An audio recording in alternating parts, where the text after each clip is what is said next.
Ajuste básico de hora e data do relógio Casio G-Shock G6900. Aqui ele está no modo de hora, você vai pressionar o botão superior esquerdo do relógio até que ele comece a piscar.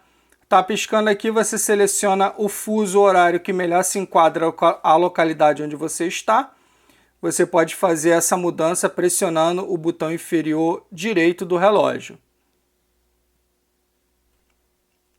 Pressionando o botão inferior esquerdo, você faz a mudança entre o horário de verão, que aqui é demonstrado como DST. Pressionando o botão inferior direito, você ativa ou não essa função, que é o horário de verão. Pressionando novamente o botão inferior esquerdo do relógio, você tem o modo de 12 horas. Se você pressionar o botão inferior direito, você alterna para o modo de 24 horas. Pressionando novamente, aí agora você está no ajuste de hora. Está piscando segundo aqui. Você pode mudar para o numeral de hora. Pressionando o botão inferior direito ou superior direito, você faz a alteração desse numeral que está piscando. Pressiona novamente.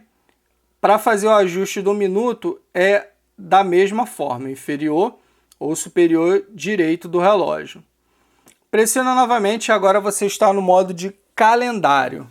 Para fazer o ajuste do calendário é exatamente da mesma forma, inferior ou superior direito do relógio. Agora você está na configuração de mês, né? É igualzinho, inferior ou superior direito do relógio. Pressiona novamente, agora você está no dia do mês. Para fazer a alteração é o inferior ou superior direito do relógio. Pressiona novamente, essa palavra key indica o som que o relógio emite quando você pressiona os botões.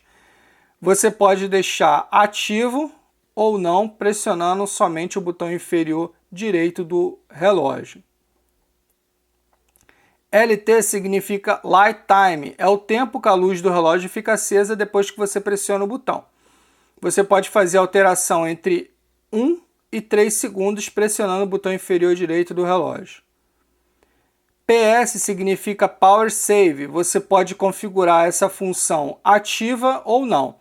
Para quem não sabe, Power Save é economia de energia. Esse relógio aqui ele é movido a energia solar, então ele tem essa função Power Save que você pode deixar ativo ou não, como eu acabei de mostrar, apenas pressionando o botão inferior direito do relógio. Pressiona novamente, ele vai voltar para o modo de hora, né, onde está piscando aqui o fuso que você escolheu anteriormente. Pressiona o superior esquerdo do relógio e está feito o ajuste básico de data e hora do relógio Casio G-Shock G6900.